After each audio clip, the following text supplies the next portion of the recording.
Hello and welcome to a special edition of Tiffin Talks. We have Munaf Kapadia, the author of How I Quit Google to Sell Samosas, right? Quite an That's right. extraordinary Yeah. story, Munaf, and a story of so much love and food and everything that goes into making a family. It's more than just about your business, it's also about your love for your parents and their love for you. And it was quite moving to read it. So I'd like to ask you, of course, in these very troubled times, how are things right Mm. now with the Bohri Kitchen before we start off into understanding how you actually launched it? So, to be honest, things are really good considering the situation. So, just like anyone else in F&B, the pandemic hit us very hard sometime in March 2020. And there Right. was a phase where I was genuinely worried that the Bohri Kitchen would have to shut down permanently. And Right. I just wouldn't be able to sustain business. But touch wood, we took some very difficult decisions. We consolidated the business. We had to shut down almost 5 of our outlets and focus on one. We had to let go of over 40 people, which is by far the hardest thing I've ever done. But we've emerged stronger, and I'm just really lucky that I have a very, very strong and committed team that's managing the what I'm calling the revitalization of the brand and the business, and it's going well. So, what are the things that really started affecting you? The fact that people were not ordering, the fact that people could not come, of course, they could not come to your home. What were the things that went wrong? So it was a mix of things, right? First of all, the timing was just, I mean, it was really bad. March, around that time, February, March 2020, was the time when I was actively looking for a second round of funding. So the Bohri Kitchen's delivery business um, was built around the valuation model. It was built around the scale model. It was something very much where I raised the first round. With that, I massively scaled my business with an objective of raising the second round and taking it to the next level. So in February, we were actively talking to a lot of investors. We had decent interest because touchwood things were going very well for us. We were doing 200 orders per day at that time out of 6 outlets. Two of our outlets were brand new, so they were bleeding, obviously. So just so that time between March, April, May, June, roughly 4 months, when there was a lot of confusion, right? Even food delivery wasn't um, allowed. There was that phase. And I was really scared. I just got really, really scared. So I told all my boys to go home. Go home, lock yourselves in, stay with your family, take care. We gave them a month's advance, whatever we could give them. And we couldn't recover from that. So I couldn't get them back. So, like, the first thing that hurt us is I couldn't raise the round of funding. Second thing that hurt us is that time period when I let them go, I just couldn't afford to bring them back and I couldn't afford to restart my operation. And that was bad. That was really bad for us. And most of our business, our profitable business, came from things which weren't allowed, like catering, or like our home dining experiences, or the traveling thal concept where we took the thal to people's homes. None of that could happen, obviously. Yeah, I know. And the whole idea of the Thal is community. So I was just wondering when I was reading the book, I was wondering how did you manage? Because people are now so scared to even, I mean, forget sharing a meal. They're so scared to even sit next to each other. Hmm. How do you manage? Yeah, we can't. You can't do the thal. Yeah. You can't have. Yeah, we can't invite strangers into our space and actually feed them. Right. And instead, we focused on what we can do and what we can do really well, which is so initially my delivery model was an on-demand delivery model. So a person would place an order and within 30-45 minutes we would send them a box of really good authentic Bohri biryani. And our average order value would be 400 rupees. Our profitability would be 7%, 10%, after giving a commission to aggregators and so on and so forth. Now, the new model where I've consolidated, where it's no longer about raising funds, it's no longer about valuation, but it's about keeping the business alive and bringing it as close to our original roots as possible. we focus on the pre-order model. So you need to order a day in advance. You need to order at least a kilo of food. My menu is suddenly expansive. So for the first time, my kitchen teams actually have the option of really using their creativity, of working with my mother and putting out some amazing food, which before we couldn't because it was the static menu made at scale. So, so while it's we've gone through a hard time, we've had to shrink our business, so on and so forth. In a way, we've become a lot stronger as well. Today, my average order value is 2,000, 3,000 rupees. So it's and just when I see what's happening to everyone around me, I'm just phenomenally grateful for where we are today, and thank God for that. Yeah, Munaf, I wanted to understand, because your book doesn't just have Bohri recipes and Bohri food, it also talks a lot about the Bohri community and as authentically as possible. I think your dad made Hmm. you promise that. So Exactly. Yeah. yeah, so what did when you were researching the Bohris, did it teach you anything about resilience? Because yours is a very resilient community, isn't it? It's one of the oldest communities in India as well, and it's seen so much. What did that history of your community teach you at this point, uh, at this point of global crisis? Hmm. Um, I think one thing I've learned from my community is that you really need to look out for each other, Hmm. right? You need to have an eye out for each other. I learned that from my community, but I think more so I learned it from my parents. So today, I mean, as I sit in front of you right now, my father and mother are packing food that they're going to distribute to people who they feel will benefit from that food. Sorry, just one minute. Zabia's video. That's all Do I right. need to repeat that? She's Uh, part of the book, so it's okay. I keep on telling her to join us, but she's a little camera shy, unfortunately. Okay. No, no. So, so even as you speak, your parents are actually, distributing food for people who don't have it. So my parents are the biggest, like um, they are just phenomenally generous, right? Mm. So the secret, people keep on asking me, Munaf, why did your home dining experiences work so well? I mean, Mm. ultimately you invited people home and you fed them food that your mom made. Yeah. But And the success we've had, sorry to interrupt, but you also, make that point that they had to climb two stairs. There was no air conditioning. There wasn't that much space also. So there were a lot of there things was that no put it. parking. There was no parking, which in Bombay is, I can't Yeah, imagine how you and live. many a times we did not even provide cutlery intentionally. So we basically, I think, to some extent I made it as hard as possible for people to come and enjoy the food. Hmm. But what worked is, and there's this one line I keep on repeating: when a guest came to my house, when they left, they obviously left with a full stomach, right? They left with a stomach which was on the realm of being like exploding, because my father would single-handedly make sure that if you've come to eat a certain amount of food, you will eat at least twice that amount, right? So they left with a full stomach, but they also left with a full mind and a full heart. Okay, what does that mean? So when I say full mind, I mean they left with the knowledge of what is the Dawoodi Bohra community. They left with a little bit of knowledge on what is it, uh, where does it fit within the realm of Islam.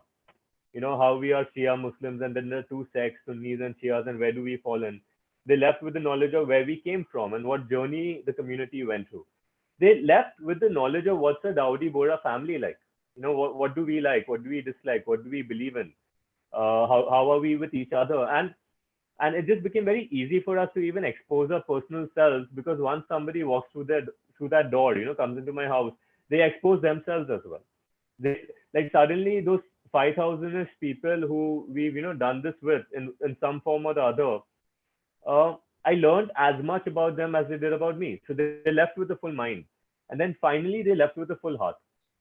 Because if you meet my parents, if you come to my house and you actually make either the mistake or you have the fortune of sitting on a dining table or on a thal with my parents, you will fall in love with my parents, right? They will just make sure you are like a family member and you're treated like a family member for those, that time that you're in my house.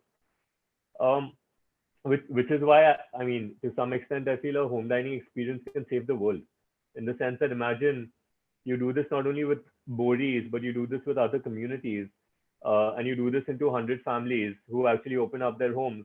You will have a lakh, 2 lakh, 5 lakh people who've been sensitized to another community, and they've learned so much about a community in a way that they never did before. And I'm sorry I've given you a very long-winded answer to a question which was about something else, but that is the power of a community, and that's the power of home dining experiences. And that power is something I learned, I guess, from my community and my own family. Right. And I think you mentioned the fact that, what really worked for TBK, the Bohri Kitchen, as you call it, is authenticity, creativity, and the fact that you were so unique. And that Hmm. is something that we keep forgetting, the idea of authenticity, because we now put so many layers on ourselves. We Hmm. have one layer for Instagram, we have one layer for Facebook, another for Twitter, we're so many different personas. So that authenticity is so important. But how hard is it as well? It's so hard to actually be yourself, isn't it? I'll give you an example. When we started, I would wear a kurta, Hmm. as a part of that experience. I felt that, it would add to the authenticity of the experience. But I very quickly realized that a kurta is not my default attire. I'm not Mhm. comfortable in it. And because of that, I wasn't comfortable hosting people. And then I switched to wearing t-shirts and shorts, which is what I'm wearing right Hmm. now. And I was very comfortable and I was myself. So somewhere the Bohri Kitchen, that experience became more authentic because I was more authentic to myself, and that's a little bit of something that I've learned in these 5 6 years. That authenticity from a marketing, from a branding point of view, I think more than trying to be authentic, like in this case, since it's an F&B brand, more than trying to be authentic to the cuisine, it's also about being authentic to yourself as a business, Yourself. as an entrepreneur. Right. I mean, so my father, for the longest time, wanted us to do chicken Manchurian on Mhm. the menu because my mom makes damn good chicken Manchurian, right? So my dad's like, you're selling mom's food. She makes damn good Manchurian. Why don't you put it on the menu? Everyone will love it. It took me a good part of a year to explain to him that while we want to be authentic to ourselves, but there is also a certain, authenticity of to maintain to the fact that while everything doesn't have to be Bohri food, but it has at least has to be Muslim cuisine. It at least has to have a Middle Eastern origin. Otherwise, you'll get lost in that brand positioning, association, game. So yeah, so it's a balance where you need to be authentic to what you're trying to sell and communicate, but at the same time, you need to be very honest as a brand. What do you actually stand for personally? Right. So, Munaf, I was just wondering if you'd written the book after the pandemic, would it have been any different? So that's actually kind of what happened in the sense that we finished the book and then the so we finished I think half the book when the pandemic hit us. By the time I finished it, we had to kind of I mean the last few paragraphs in a way or even a couple of edits I've made along the way. So the entire layer in the book where I've spoken about stress was actually added on top. Okay. And that came in because I wanted to talk about the stress an entrepreneur goes through, which I've gone through over the last 5 years, not just during the pandemic, but that idea was triggered because of the pandemic. Right. So so in a way, I try my best to weave in elements of what happened to TBK post pandemic in the book, but at the same time, I can't say too much because we are in a very dynamic state right now. Yeah. Like for example, when I finished the book, I was worried that I would have to shut down the business. But today, if I was to write like another chapter in the book or edit the book basis what's happened, I would tell you that the Bohri Kitchen is again on its, it's TBK 3.0. It's completely revitalizing itself. It's strengthening its foundation. It's almost like I've gone a full circle, and now what I'm doing with my delivery business is better than what I did 4 years back.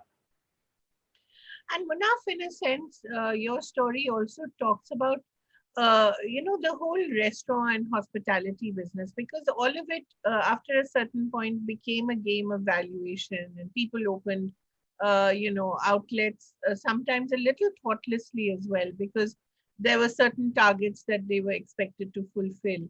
And doesn't always go right in terms of training of staff, in terms of the quality of food. Of course, there are successes. I'm sure TVK was a success as well. But there is a certain danger in this valuation business about spreading yourself too thin. And we've seen a lot of great brands going under because of that. So, in a way, you're actually going back to who you were, right? And who you were before the venture capitalists came in. So, when you look at yourself as an entrepreneur, what is the lesson that you've learned? Because you do need money, and you can't be an entrepreneur without capital, and capital does come from VC. How do you handle that contradiction? That's a wonderful question, Kaveree. Like it's a phenomenal question. Um, First point I would like to make is uh, raising funds is a good thing. Hmm. Alright, it's not a bad thing. Yeah. But if you do it for the right reasons, okay. So touchwood in my case, when I raised funds, I got very good guidance. So Mihir Mehta, who's my investment banker, and he's an ex-Googler, and that's how we became friends. He guided me through the entire process. And even the people who eventually put in money, all of them in a way coached me, right? So names like Rahul Akerkar, Riaz Amlani, Romil Ratra, Behram Vakil, Apurv Ranjan Sharma, all of these individuals are not just investors, they're actually phenomenal people who I met and who gave me advice along the way. So one good thing I did when I raised funds, I was very clear that I was doing it with the valuation game and that objective in mind. So there was no contradiction out there. So it wasn't like I was trying to create a family business, a mom and pop shop with the help of venture funding. No, I decided that I understood what this money was and what its objective was. So when you're raising venture capital and there are different objectives, but more or less the objective is scale and to scale fast. So you can raise the next round and your earlier investors can hopefully get an exit if they want one. Right. And with that scale, you scale further and further until you hit a hockey stick curve and you can unlock the real valuation that your brand deserves. And I wanted that for myself. And I'm very, very happy that I got an opportunity to go through that experience.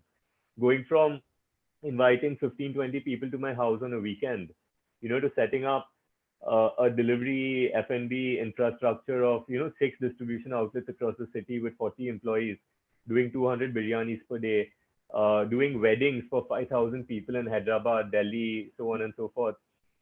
That's a phenomenal sort of experience that I was lucky to have gone through with the Bohri Kitchen. Now, whether it worked or did not work, I feel is a secondary outcome.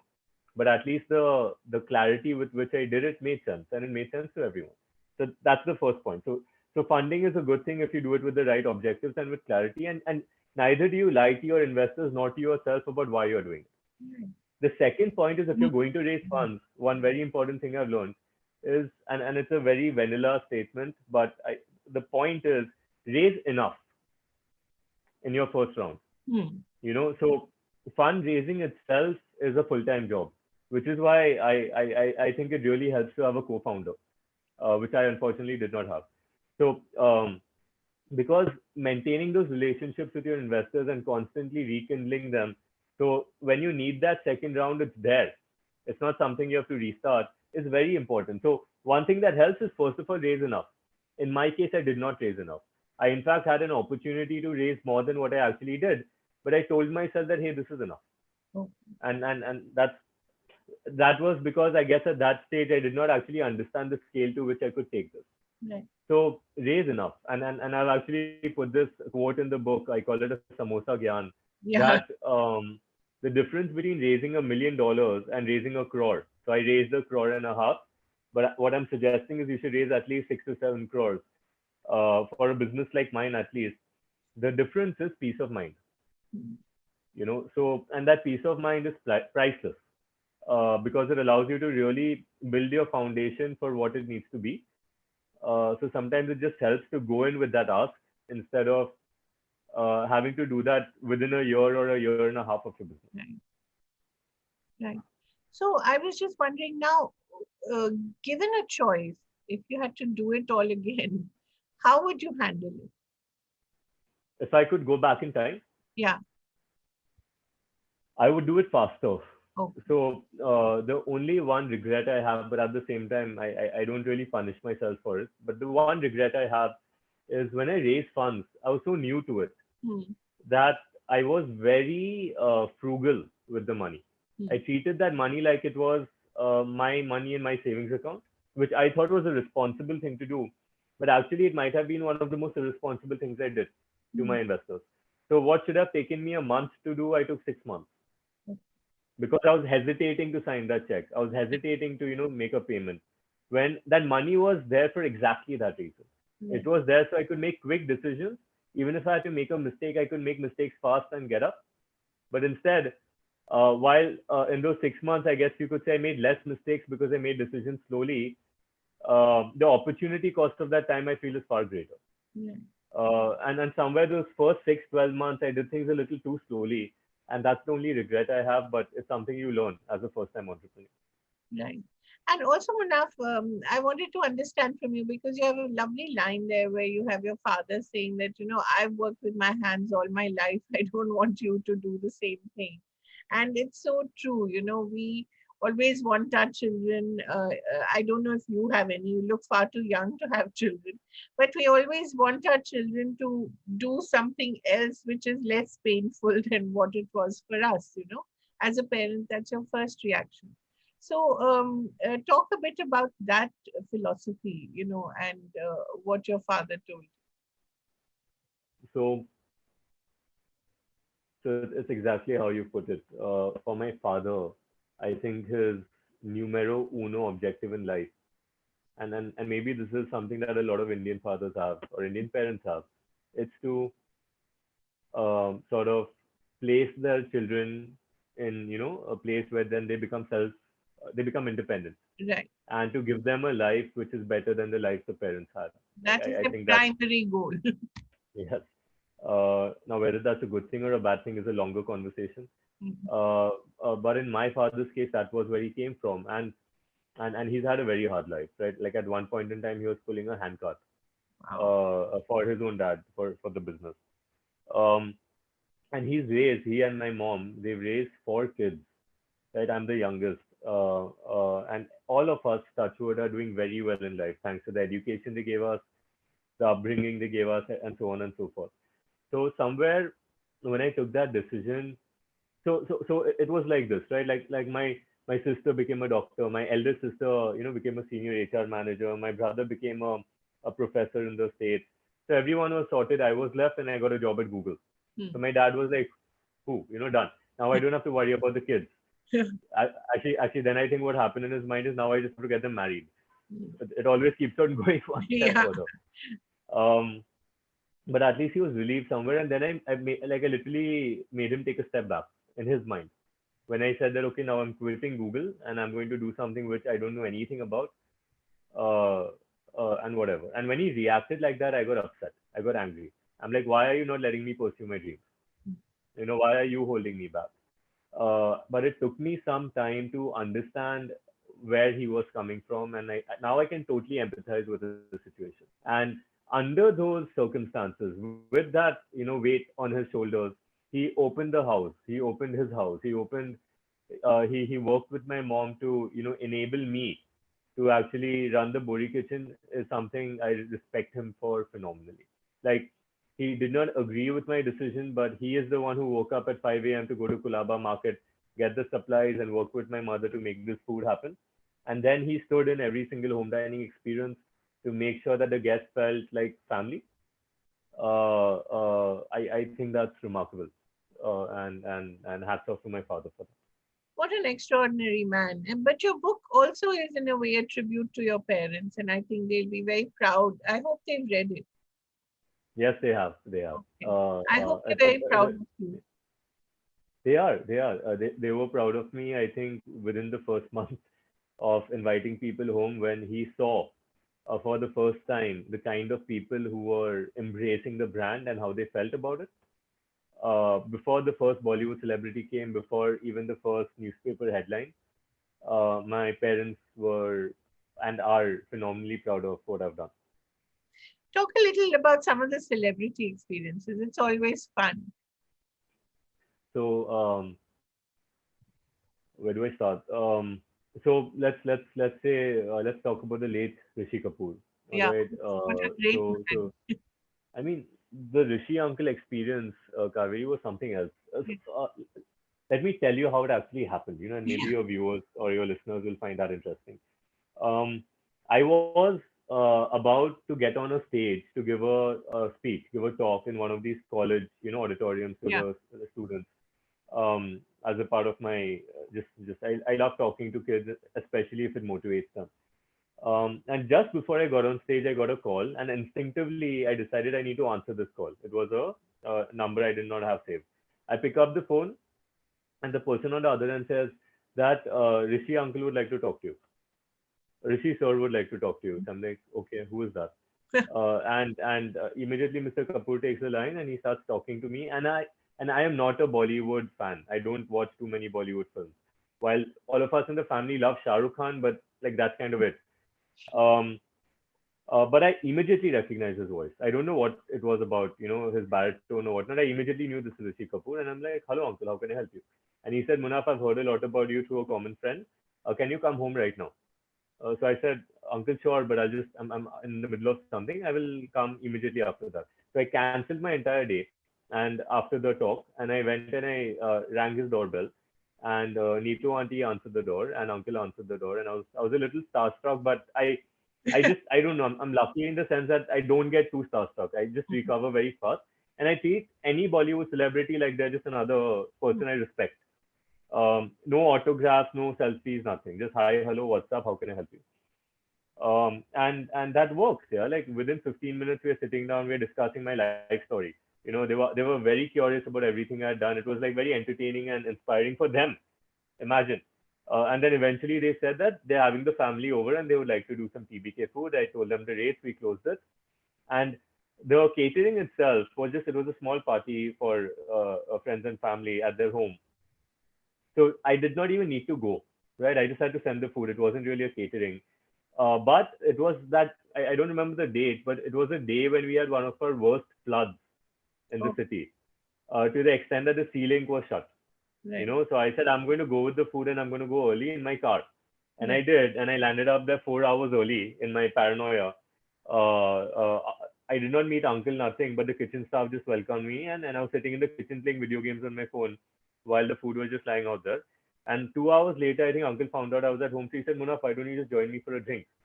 And as a rule, I don't drink during a catering. So I said no.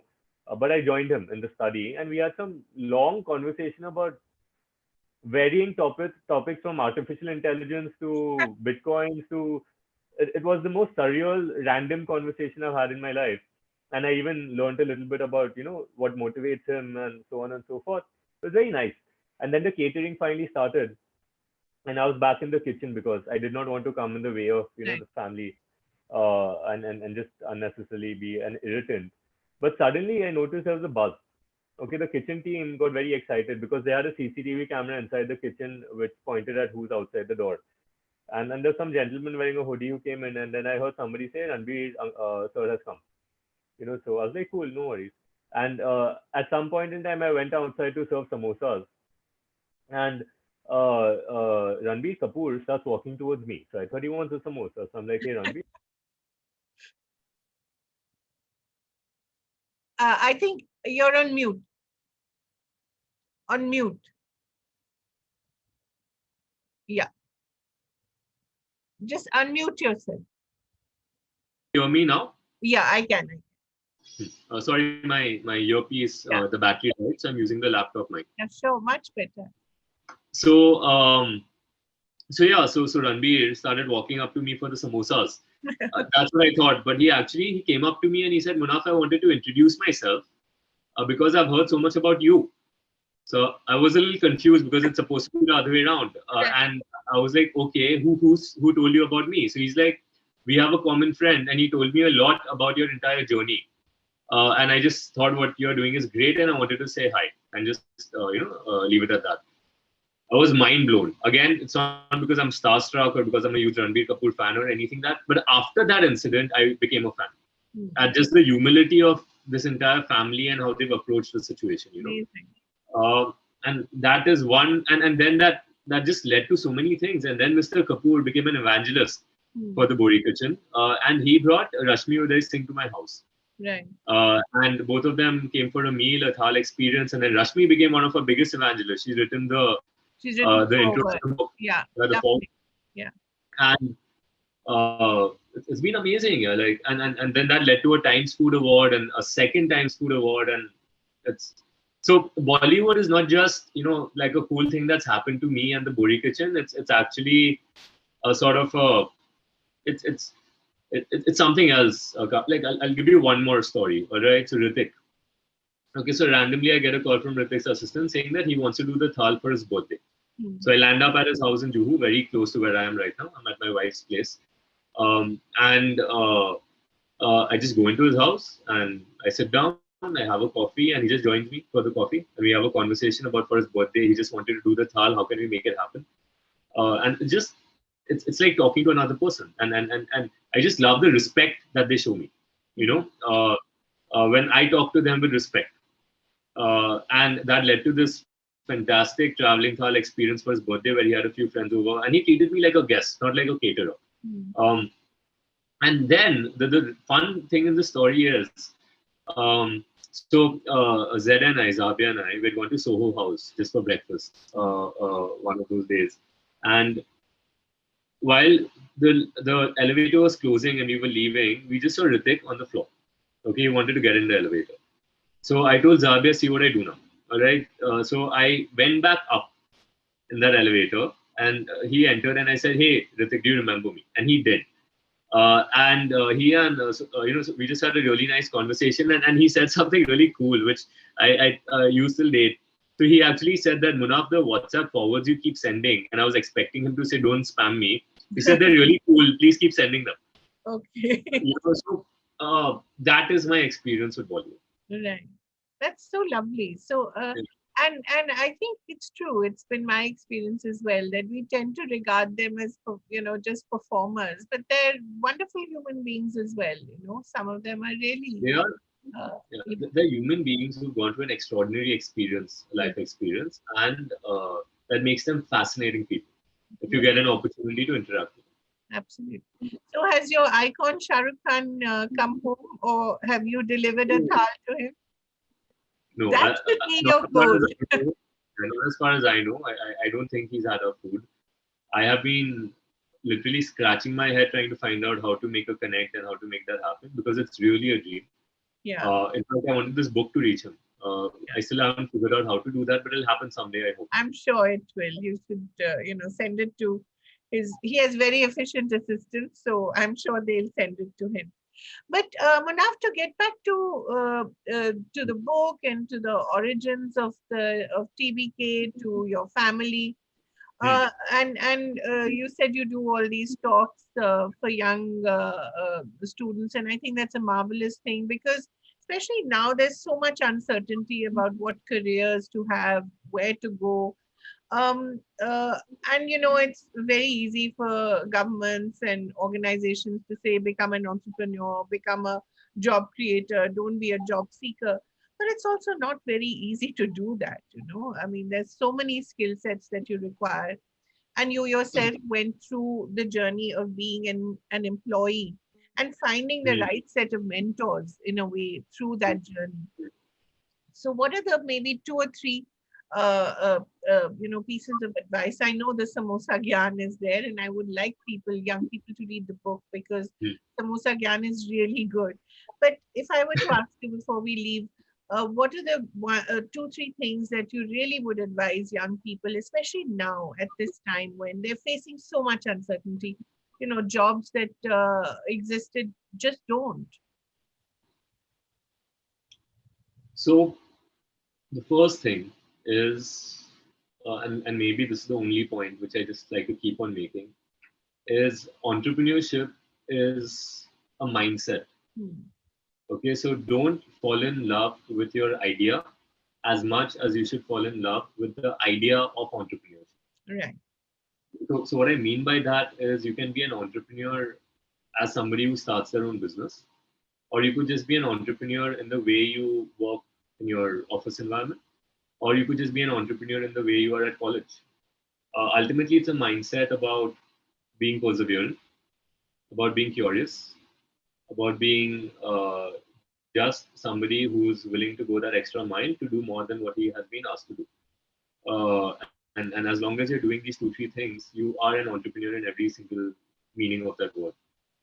And when you realize that, Kaveree, and it's something I'm realizing myself, like for example, today with the Bohri Kitchen and its new avatar, it doesn't require the kind of time it did require from me before.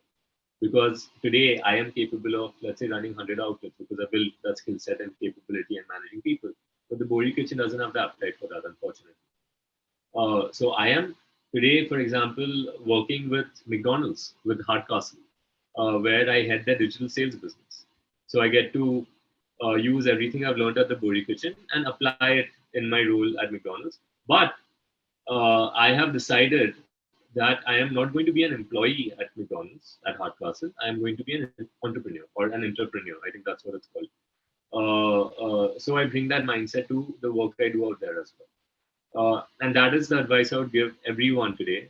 If you're somebody who's looking for a job, while it's incredibly hard to look for work, what will make it a little bit easier is if you approach that interview not as a potential employee, but as somebody who's going to be an entrepreneur in that organization. That's one thing I would like to definitely share from my experience. So you look at yourself as a skill specialist, and you're bringing your domain expertise to whatever organization wishes to, sort of have you as an advisor or as a consultant. So you yourself become a brand in a way, and Yes. right. So and your brand is your skill set, and your Yes. skill set is what, managing people, creating a brand. How would you, what are the skill sets that you would say you have? So um, I would say my single biggest skill set is narrating a story. Hmm. Right. Um, it's the ability to take what I have been doing, what I do on the day to day, what I've been doing with work, whether it's in now my corporate life, or it's with the Bohri Kitchen, or it's with the book, or it's just with my life and myself, and communicating that to the outside world. I think I have a knack of doing that in a way that people consume that content and look forward to it. In fact, there's a chapter in the book that's titled "More FB, Less FNB." Right. Where the Bohri Kitchen for me was never a F&B enterprise. It was actually a social media experiment. Hmm. It was an experiment where I wanted to develop a skill set of how do you use Facebook from a business point of view, and I used the Bohri Kitchen as an excuse to do that. And the approach, the strategy I adopted is I'm going to narrate a story of what is the Bohri Kitchen, of what is the Kapadia family, of the entrepreneurial journey we are going through, and I want to see if that leads to business and traction, and it did. Like we generated, the last time I did a calculation with a PR agency, we've generated close to 10 crores worth of press. So Yeah. anyone else who wanted that same PR coverage would have had to spend 10 crore rupees. What did we invest in that? A couple of free samosas, to the people who came to our house and so on and so forth. So I would say my skill set is narrating a story in a way that it actually leads to business. That's my core skill set. And if I had to make it a little more specific, I would say I'm just very good when it comes to generating business online. So whether it's selling advertising at Google, or it's selling samosas at the Bohri Kitchen, or now it's selling burgers at McDonald's, I believe that I have a knack of doing that well, if required thinking outside the box.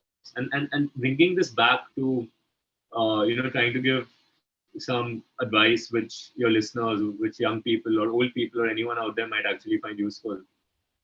Take that from this, that your skill set is not the business which you're trying to create, or the company that you're trying to work for, or even your job title. It's what you decide to build on and work on, and then leverage in whatever role you are currently in your life, and continue to work on that, and then become the master of that domain. That's just so well said. said. And the last question, Munaf, given a choice between a Bohri samosa and a McDonald's burger, what would you go for? It depends on the circumstances. Well said. No, but I'll answer this. I'll try my best to answer this. So the Bohri samosa for me represents experiential dining. All right. So you don't just eat a TBK samosa. You don't just eat a samosa from the Bohri Kitchen. You take the samosa, you bite off a corner, you add some lemon in it, so that smoky flavor from the keema, actually gets activated, and then you have it with a nice mint coriander chutney. That's how you eat a TBK samosa. A McDonald's burger for me represents a phenomenal F&B operation that's feeding millions of people every year in a supremely consistent, efficient manner, which I can't harp on enough about Kaveree, about what a big deal that is in F&B. And that is what excited me about the organization when this opportunity emerged, and hence I consider myself very fortunate to be in this place. Where with the Bohri Kitchen, I was building operations. Somebody who did not know how to make an omelette properly had to learn how to cook a biryani from his mother, so he could test the food that was being made in the kitchen and give proper feedback. Somebody who hates accounts with every single cell of his body. I hate balance sheets and P&Ls. Had to take a accounting crash course because in 2016 I went bankrupt because nobody was managing accounts for TBK. Going from there to going into a place where McDonald's has the most phenomenal operations and the most phenomenal XYZ standards out there, and I get to focus on what I think I'm good at, which is building the brand, building the business, selling more burgers online, and getting to see how everything else works is just it's more valuable than doing an MBA at Harvard right now, or master's at Harvard. It's like that. Are you planning to study further? So my wife really motivates me, Zahabia, who's a co-author in the book, who, by the way, without whom this book wouldn't exist. For more reasons than one. It's not just because. Sorry. Is she also, in the business, or what's her background? So after we started dating, I actually got on my knees and I begged her to help me with the business. She let go of what she was working on at that time to join our marketing team. And she is one of the critical reasons why we managed to go from the 7-8 lakhs a month to the 35 lakhs a month turnover. Because she brought structure and focus into the marketing side of things. Then when I had to work on the book, so while I might be great at maybe writing a tweet or putting out a Facebook post or an Instagram post once in a while, I'm not the best at long form content. I fall asleep while trying to write an entire chapter. Zahabia came in out there. She's the kind of person who reads 3 books at once within a week. She's phenomenal in terms of her literary skills. And then she is thinking about writing professionally, so on and so forth. So again, I went on my knees, on both my knees this time, and I begged her to help me with the book, and she did. And today the book is more than 50% her writing. It's my thoughts, it's my ideas, it's my voice, it's my terrible sense of humor, it's my experiences, but it is brought together with her writing skill set. So what was your question? My question was, do you plan to study further? Do I plan to study further? So there as well, I'm getting inspired by Zahabia, right? So she studied a lot. She's gone to some of the best schools, but her appetite to learn just never kind of seems to be satiated. And she's thinking about a distance, a master's or so on and so forth. So there is a thought in my mind where once I come closer to fully understanding what I really want to specialize in, and if I find the right course out there, I might want to pursue that, because I don't nowhere am I at that stage in my life where I feel I've learned enough. Right. I feel I'm like 1% there. Literally, the world is your oyster when it comes to learning more and doing things better. And that's exactly the reason why I love my role at McDonald's also today. It's literally a crash course in F&B at scale. So it's the same thought process behind education in the future. Wonderful. Munaf Kapadia, the name of the book again is? Please How I help quit me Google. out. Yeah, how to quit Google, and How I quit Google to sell samosas.